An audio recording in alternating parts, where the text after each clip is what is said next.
Well, which one was it? Provinces. Oh, I'm yeah, gonna okay, yeah. rip you a new one. Well, I didn't say that it was a good thing. It's just like it was an interesting. We're starting? Yes. Okay, sounds good. Well, welcome everyone. This is YQL Express. Do we have to do names still? Should we do names? It's at the bottom. I'm Devon Hargreaves. This is I'm Derk St. Jean. same name. Same name, yeah, as some people call me. So I guess today we're going to start with NAFTA is the plan, right? Yeah. NAFTA? Let's do it. Okay. So one of the big things that came out with NAFTA recently was that Donald Trump's kind of made claims that America and Mexico are good to go on a new agreement, but he's kind of alluded to whether or not like Canada will be a part of that. And there's been like a lot of like articles that have come out now on it on the Canadian side of it, where there's conversations coming up around: is it a better place? Like, would Canada be in a better place if we had no NAFTA, or would we be in a better place if we took a bad deal? Just because it seems more and more likely that we won't get anything nice out of this presidency. So it's a matter of like how, as a country, like how does Canada prepare for this, right? Like, I heard even on the radio, like the other day driving, one of the local dealerships in Lethbridge made a like a Trump tariff sale or something. They were calling it. Like, was it Dodge? It might be Dodge. I heard that It's too. like I might be wrong. it could have been the Dodge Dodge or Ford? dealership, but nonetheless, it's kind of weird to think that part of like Canadian culture right now is being protectionist against American policy. Well, what like, it was is right with the steel tariffs Mhm. and such, and those could affect the cost of automobiles to buy now is kind of the premise that sale was on. Mhm. But you're right, the fact that things like that are affecting our commerce, granted, businesses are trying to sell you something.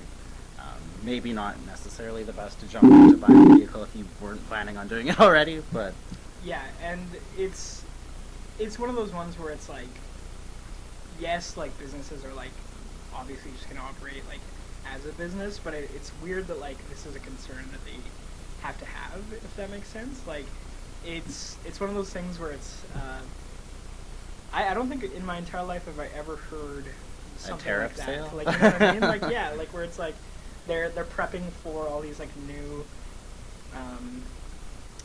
concerns that they have to worry about, like in terms of like policy from a foreign entity nonetheless, right? Like, this isn't something where it's like these markets are always like for oil, for example, this is something that's always part of the conversation, but like for other markets now, it's like, do you have to consider like buying microwavable like dinners like, in a different way now that like we have like a certain president, like, you know what I mean? Like, it's such a unpredictable time.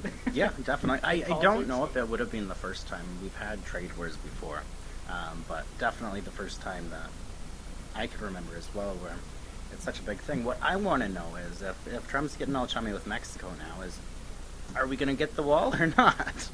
Well, wasn't it, there was like an Onion article or like a Beaverton article where they made a joke about Mexico will finally agree to pay for Trump's medical bills or something like that. They made a joke where it's like, or like imprisonment bills or something like that, where it's like, yeah, there's certain things where it's just like, it's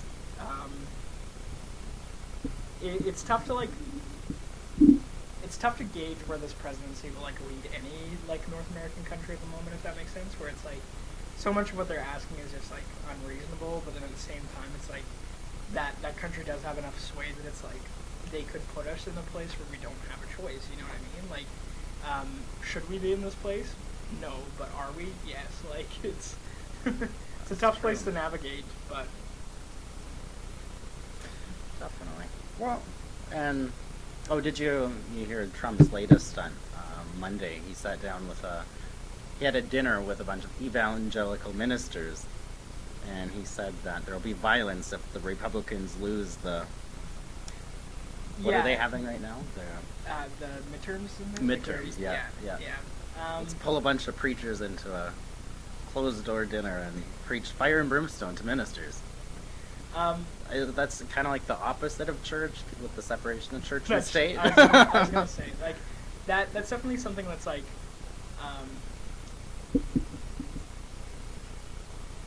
this is a tough one to navigate, because like I don't want to I don't want to offend anyone, but it's super like scary to think that like meetings like that are happening, and it's not even necessarily that it's like Christian meetings per se or like evangelical. It's just the infiltration of religion. With and it's like it's one of those things where it's like, and this is absolutely gonna offend people, but I don't care. We only have 3 viewers at the moment. This will bring our viewer count. This will be the one to come back to haunt you when you run for mayor in yeah, 10 years. Come down in 10 years when I run for mayor. Remember this. Don't remember. don't remember this. But I guess like when people look at like things like Islam and like when people get like really like bigoted towards stuff like that, like they're always worried about like the infiltration of like Islam into our society. But it's like there's practical examples of how like this like far extreme type of Christianity is infiltrating societies that are directly like neighboring us, where it's like it's one of these things. So like when people get into debates about free speech, for example, there's this camp of people that are like, well, free speech is inherently good because it helps everyone. Like it helps the bigots, it helps like the people who aren't bigots, right?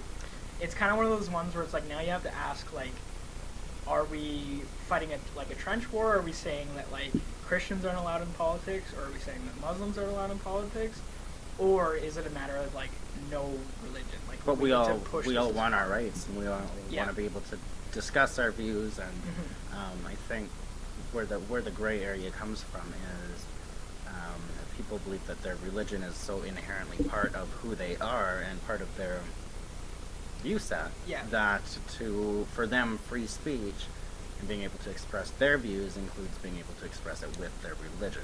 Yes. However, because someone else's doesn't, we want separation of mosque and state without realizing that comes with the same that the whole church and state is what the entire democracy is being based off of.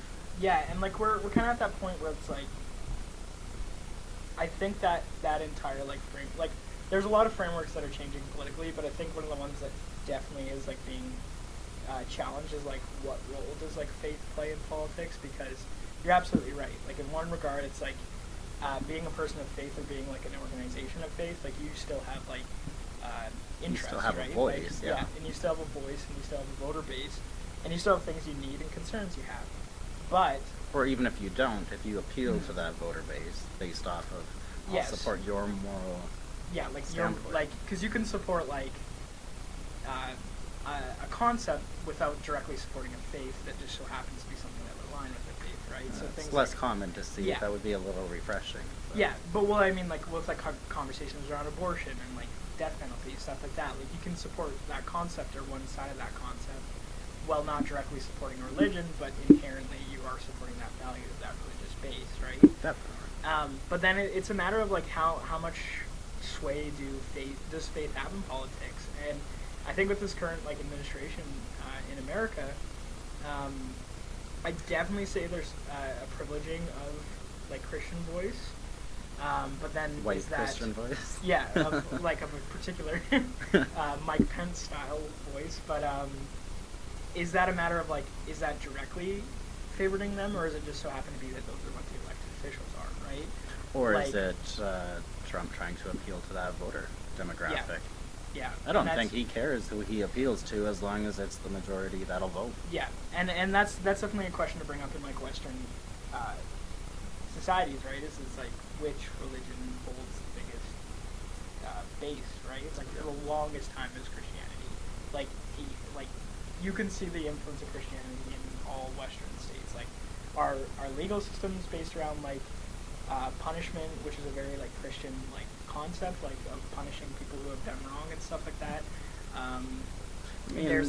There's allusions to God in our anthems, like in different like public buildings. That it's like there's definitely a Christian influence in the culture that we exist in, but that's a matter of like, is it Christian history? Like, is it just because we come from like a Christian background for like people who have made decisions, or is that us to this day continuing to privilege Christian voices in like modern political conversations, right? So that's why it's like things like this I think are spooky, I guess. Not we are a little like, off topic. But no, and I just mean like in regards to this, like because Donald Trump's not going to sit down with Islamic leaders, he's not going to sit down with like Hindu leaders. Like It depends if he needs the money. That's what I mean, like, right? So it's like there is some like hope and comfort knowing that like he's only appealing to like who can get him elected, I guess, or like who can continue his presidency.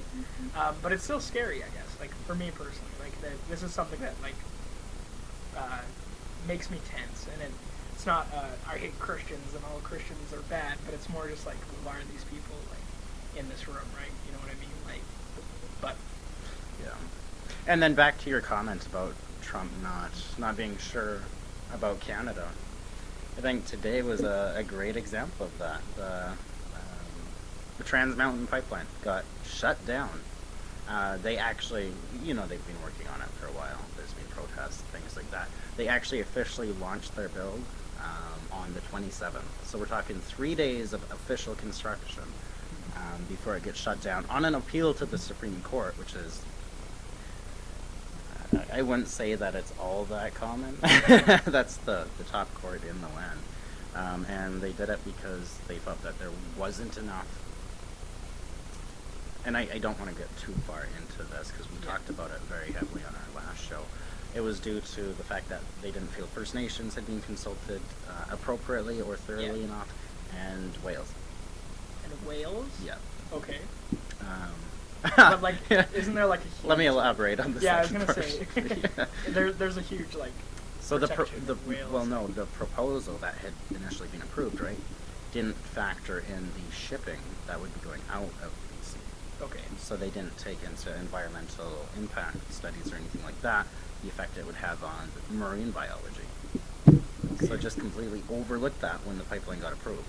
Mhm. So that's less of a like. That doesn't mean it's like an inherent risk. It's just that it wasn't considered as part of like the. Pretty the much. original But that's plan. huge, and we're 1 year out from an election now to redo it and take it back to the Supreme Court. Yeah. It's. This is going to look really awful on both Notley and Trudeau, and we're both a year out from an election on both of those. If I wasn't doing this show with you right now, I'd be watching, and you'll probably go back and watch it too. Notley's doing a live press conference at 6 p.m. right when we started. Oh, is she? So you might Okay. want to go back and check that out after Okay. this, but that'll be interesting. Is that in regards to like the pipeline? You mean, or like? Yeah, I'm sure it is. Okay. Yeah, no, that it's definitely like an interesting thing because I saw a really funny Facebook post about kind of like this concept too, right? Somebody I know, do you know Warren Kinsella? He's like a guy in Ottawa, I think, or Toronto right now. Rings the bell? He's like Jesse doesn't. a big voice in like media and stuff like that. Just kind of like I don't know how to describe him. I think he's a lawyer. He teaches law, but he's also like a very like big political voice in Canada. But he posted this thing where he was like he was going through prime ministers and he was like so and so was like the smartest, so and so was like et cetera, et cetera. And then he got to Justin Trudeau and he's like Justin Trudeau is like the luckiest prime minister. Where despite all these like sometimes like choices that aren't always like good, bad, whatever you want to call them. Like he's had like consistent like he's being handed like underhand throws of like other things that are happening around him, but that could change with something like this because this could easily break an election. This reflects very Right. badly. They've committed over 1.5, I believe it was billion, to environmental protections in BC alone, and these funds have already started to roll out. For the pipeline to get a stop work order, they have to wait before they're allowed to go again. This just shut down every license that they had to work. Yeah, and then that's where like the big concern is that like though all this has like government support behind it, like the big thing has been like well, there's no shovels in the ground, right? Like no work's getting done, and then this is a huge like nail in that coffin of people's like trust in this like leadership on this particular project. Like people are definitely going to wonder like is it ever going to get it done? And this happens on the same morning that Kinder Morgan had their vote on whether or not to sell the pipeline to Canada. I wonder why 99% of their board voted to sell a $4.5 billion pipeline off. That's not going anywhere. Well, and that brings in the question though, like, is there a responsibility to this company right now, or no? Like, are they hands-free, like, or like hands-washed if anything concerned? I have to double check that. I think that's going to be definitely addressed. The deal's on the table. I think the company accepts it. I'm pretty sure it's a go. I'm pretty sure Canada's still on the hook.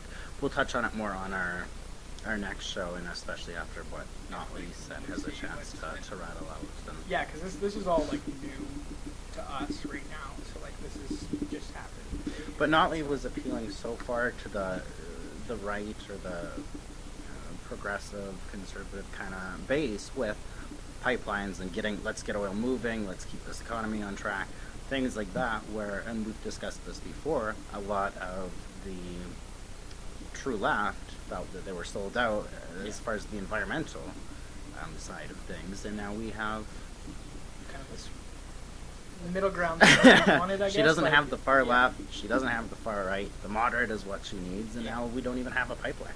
Yeah. And we don't have an end in sight. We don't know when we will get one, if we will, or if this is dead in the water. Yeah. Because and this will become like I think a history lesson for Canada as well. Like, depending on how this moves forward, like this could become a what not to do or a like holy shit it worked like circumstance. It could, right? Like this could still come out looking well for both those leaders if we get some sort of movement quick, right? But it's a matter of like, will we? Even then, we're Probably so not. close, though. That Yeah. Are we going to get that movement, switch parties, and then a new party's going to take credit for all of Notley's work? Yeah, and that's definitely something like Jason Kenney would totally do that, too. And Look, I that- got us a pipeline in a month. Yeah. Yeah, that's because they were trying to make the election deadline. because the plans were already set in motion. Mm. And I think that's something like, especially to be a critical voter right now, like with the upcoming provincial federal elections. And see through the political... Yes, like you definitely have to be like, if we get anywhere near close to this pipeline, absolutely the UCP is going to say it's their influence that gave us that or whatever. But I think as voters, you have to be critical and realize what are they jumping on for what opportunities, So And the federal conservatives would like her, too. they would absolutely. But do we have a question? If that's your mom. Oh, no, sorry, I thought it was that. Oh, But no. hi, Mom. Thanks for tuning in. I think you're our biggest fan. I like to think you're here because of me, but I see what's there. Do you want to try sharing it to our page? 'Cause I don't know if it got shared. Sorry, a second. But again, yeah, to our audience, if you have any questions, please definitely ask us. We are live now. We are live. We're pretty much willing to talk about most things. We'll find what the line is for things we're willing to talk about when the question gets asked, I guess. But at the moment, yeah, ask us anything. What do you think about any of the conversations we've talked about? Anything you've seen in the news lately? Weigh in on the pipelines. That's the biggest one today. I'm sure Kinda somebody's got to have a... consistent one we've talked about too since the inception of our show. Well, it's like the biggest thing that's going on in Canada. Yeah, it is definitely like, especially for us out here in Alberta, right? So Yeah, that too. yeah, it's definitely something all of us feel a little bit closer, if that makes sense. But So talking about like Trudeau and how well he's doing, let's keep talking about charismatic leaders. And let's... Man, is this a okay, transition Maxime into, Bernier. Yeah, okay. Okay. I feel like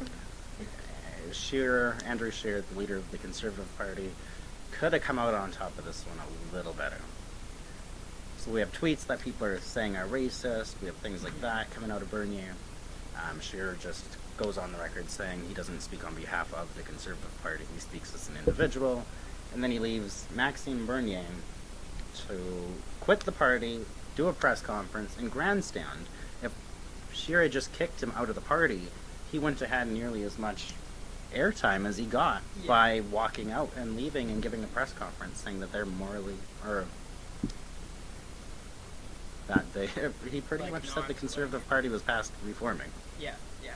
And I think that was their like worry from the beginning, was that they thought if they like kicked him out, they were gonna have like bigger problems on their hand. But I think you're right, where it's like if they would have kicked him out, it probably would have been way quieter. Less like, of an a issue. Yeah. But dumpster now, fire. yeah, now Bernier though is becoming a voice for a lot of like conservatives in Canada, and people don't care about his past. Like, there's this weird phenomenon where it's like We forgive you for The Hell's Angels fiasco. Yeah, like all that. Like it's the same thing with like Donald Trump. Like you see like all this like awful stuff he's done and awful things he says, but so many people like will wash past that because they think there's still value in him. Or beyond is that out like, of our collective minds as a society? I don't know. That's fair because like during that event he wasn't that popular in terms of like outside of the conservative like federal like reality. So like I think he's always been a big voice in like if you're a conservative in Canada you tend to know who he is. But if you weren't, I don't think anyone cared about him. Like, he was who popular was. in Like, Quebec. Yeah, and like I guess like that's fair. Like in his like relevance. But if you're like anyone who's not a conservative in any of the province, like you didn't know or care about him until that fiasco and then until his leadership and so on. But that's a fair point. It could just be out of people's minds. Like they might have forgotten like what he did. Or you look back through a looking glass and say that was so far ago that it no longer like, applies. yeah, like there's quite a bit of variables that could like work towards like his popularity or whatever. But I think the the Conservative Party kind of like by not kicking him out, letting him like walk, gave him way more like power than he had prior to that. And, like it definitely helped him like springboard because like every day now, like in conservative minded people I know, like he's getting more and more popular, and he's getting more and more popular the more the other conservatives like Mad Max, and that was the nickname they started to kind of put him down. Yeah, and he's gone with it. I think he's utilizing that Mad Max image now to. And that's even a part of like Derek Fiddlebrand, for example. Fiddlebrand. Fiddlebrand, yeah, Fiddlebrand. Fiddlebrand. Freudian slip there. He was a huge supporter of him. Like on all of his social media, he was campaigning for Bernier, right? And I think that's because like they're part of that same conservative like camp, right? Where it's like Firebrand, speak your mind. Yeah, it's like one part like just full like libertarian kind of concept where it's like everything goes, and then one part like we want to run the show under our values kind of thing, where it's like there is a type of conservative that really gravitates towards these voices in Canada right now, whether that be Alberta, Quebec, or the entire country, where this definitely is going to help him. And like he doesn't have the party created yet. No, he just held a press conference. I'm making a party. So and it's a matter of like we've seen this in Canada before, right? So like this is a consistent history of the right wing in federal politics is they come together, they split up. They come together, they split up. And I think, absolutely personally, in my opinion, is cut your losses, admit that there's like this red Tory fiscal conservative that exists, where you're socially minded, but you want to pay less taxes. Like, admit that that's a group, and then have your SoCons like go on their own. You cannot bring those two types of people together. Like, it won't last. The only reason they come together is because they're all like, we're sick and tired of like liberal policy. Let's all just like reduce taxes. They come together, they win an election, and then they immediately fall apart. Because after that, once they're done all their fiscal policies, they can't agree whether or not like abortion's something they should support. Like, it's something like that. And I know like in the conservative convention recently, I think they talked about reopening the abortion. Yeah, like, but they passed it with like 54 to 46. It was so close. So it's like it's one of those ones where everyone's like, well, the conservatives don't want to open that up again because we voted on it, we passed it. But two parts of that where that's not a reality for the federal Conservative Party is, one, it was even suggested. Two, it passed by such a thin margin, like 54 to 46. They did that with gay marriage too, though. After it was legalized, you're going to criminalize this again now that it's being legalized. Yeah, and it's one of those things where that's where it like. And I know the right wing, they just want to win elections. So does the left. Okay? I know that, but it's like you have a better chance if you just like the left wing in Canada has accepted that. There's the NDP and the Liberals, and they realize that both of them are a different type of left-leaning like party. Do that with the Conservatives. That's a good analogy. Like, and then let it be. So that begs the question: which one would be the bigger faction? Which one would win elections, do you mean? Or which one would have more support? Like right now, the NDP's never come close to the Liberals, as close as the Liberals have to forming government. Yeah. Federally. The one that would form government would probably be the like fiscal red Tories.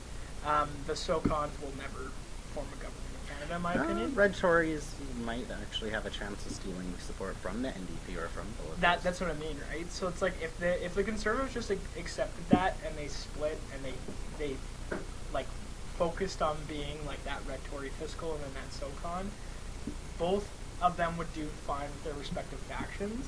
The only thing is that the SOCONs would never govern, and I can say that with full certainty that we would never have a like religious-minded like valued government in Canada. I say that with full confidence, even though we have like places around the world that are like still like that. And the reason I say that is because when you really break down like the Canadian mind, like I guess, or like the Canadian voter, or like whatever you want to look at it as, there is that inherent. Everyone still has that image of Canada in their head, whether or not that's real, whether or not it takes into concerns like realities in Canada, like Aboriginal rights, so on and so forth. Everyone still has like that hockey player, like nice neighbor, Timbit eating Canadian in their head. That I don't think that mindset, even as Canadians, how we view ourselves in that way. I'm going to disagree with you right there. Look at what happened in the States. Okay. We've got a very outspoken, speaks his mind president. He won the election. Phil DeBrant was getting a lot of traction. We're going to see Maxime Bernier doing that. So it's going to be a matter of how it's presented and who you appeal to. I mean, you and your friends group probably made a lot of fun of the conservative social values thing with, I think Jason Kenney helped, the values test for citizenship. Like you mean like way back? Like the last election, okay. But that still got traction with some people. Yeah, and it's and going to be a matter of taking like, back our identity. Maxime Bernier is working on that, saying that we can be too progressive. Some people are going to say, hey, maybe we are too progressive. Yeah, and then that's, I saw this thing on Facebook too with the... it's a pendulum, right? The left goes one way, it can only go so far before it starts to come back a bit. Yeah. And it's going to be a matter of how far back does it go. And like, I will give you that because like, I guess there has been like that whole like, and again it's connected to Maxime Bernier where he criticized that whole like diversity is their strength concept, and like now you see that on Facebook everywhere you go on like even local threads. Like I saw it recently, I think on a 94.1 post where someone was like, oh, it was over like that local issue of like the people shooting people with BB guns. You heard about that? Oh my god. Yeah, and like the name of the adult in the group was released, and then everyone immediately jumped on like the way that the name looked, and they were like, if you commit a crime in Canada and you're not from here, ship them back. And it's like, how does a name imply whether or not you're Canadian, first of all? And then second of all, somebody said like, oh, and Trudeau keeps preaching that diversity is our strength. And they're like, it's not. And it's like, and that's where it's like, I'll give you that, because there are people in Canada who are bigoted and ignorant. There's and tons. Totally throw it's these just not at them. socially correct to say that until the leader starts doing it. And that I'll give you that. I'll retract on it. I still don't think a SOCON government can ever, if it was blatantly SOCON, I don't think it could ever be elected. However, I will agree with you in the concept that there is more traction than I'm willing to admit in that camp of belief in Canada. However, I still think that like it doesn't have as much of a place in Canadian minds, if that makes sense. Where like I can see Canadians being like proud Christians, but I can't see Canadians being like hateful all the time in the terms of like how they want to like govern, right? Then again, you have too much faith in people. Yeah, I was gonna say, and we just talked about examples of people who are exactly opposite of that. So I recognize that like I'm kind of being wishy-washy, where I'm like, here's an example of somebody who's gonna prove my next statement wrong. But I still don't think a SOCON government could ever get elected. But I do think if there was ever a like red Tory party, I think that they could have a lot of success. Well too. Because I know so many people who are liberals, they just don't want to be liberals, if that makes sense. Where they're like, I like the concept of liberal and like all of that, but I want to be more of like this classical like let me have a low tax like buy my RV type of liberal, where they're like, I don't care if you're gay, I don't care if you're Muslim, I just want to drive my big truck. Like one interesting thing I want to point out, kind of in closing, we're kind of getting close to time. right before that, Bernie's walkout, the polls, and once again, and you got called out on this on our Facebook page, I think, how much stock we were putting in polls, right? Like, how much weight do we have to give those? Not on your personal account, I think it was on our page. But it showed the Liberals at 37%, the Conservatives at 33%, the NDP at 18%. So after Bernier announced his own party, the Liberals lost 3%. He pulled away from the Liberals. So they were down to 34. The Conservatives went down to 28. That's 5 points dropping. And the NDP to 16. That's pulling from all demographics there. And Bernier would have 13% of the vote if an election were held tomorrow. 13%? Okay. With no party, no candidates, no platform. And guess which province, they broke it up by province too, guess which province supported him the most? Okay. I want to say Alberta, but then part of me is like, Quebec? It was Alberta, then Saskatchewan, Okay. then Quebec. Okay. That's a weird... It's so weird to think, too, that, like, a leader could bring Alberta and Quebec together like that. Like, that's... And Saskatchewan. Yeah, like, those are provinces that, like... Well, us and Saskatchewan get along, but the Alberta-Saskatchewan, like, prairie with Quebec kind of thing is a weird thing. But that does definitely ask a question. But we can't assume that 13% is necessarily his alone. But it does imply that, like, he has a sway enough to get people interested. To waver the bases, right? Because theoretically, like, those percentage could be, like, people, like, jumping around, if that makes sense. Like, because, for example, somebody who's a conservative when Bernie comes around, like, they might not identify as a conservative anymore, right? And then somebody who's a liberal might jump to maybe P or something, right? Like, it just depends on how much people are willing to support him, and then how much people are willing to strategic vote against him if they don't support him, right? Like, because the NDP will lose support the more conservative entity gets power, because people know that the Liberals have a better chance of getting elected. Same thing in Alberta, right? Like, the NDP support goes up the more the threat of a right-wing government, right? Because people know that they're the ones that are likely to hold office. That and toss-away votes. Yeah, no, of course, right? So. Anyhow, I think we're just about at time. In closing, did you have any final bits of wisdom or I guess not. comments? I ranted quite a bit on a few things today, so these will come back to haunt me sometime in the future, but I'm okay with that. Well, I think that's a wrap. This is a little shorter than normal for us. We try to do at least half an hour, and then usually end up going to a full hour. Tune in 2 weeks, Thursday, 6 p.m., Just FM. This is YQL. Same place, same time. Pretty much. And thanks once again to Jesse for having us. And like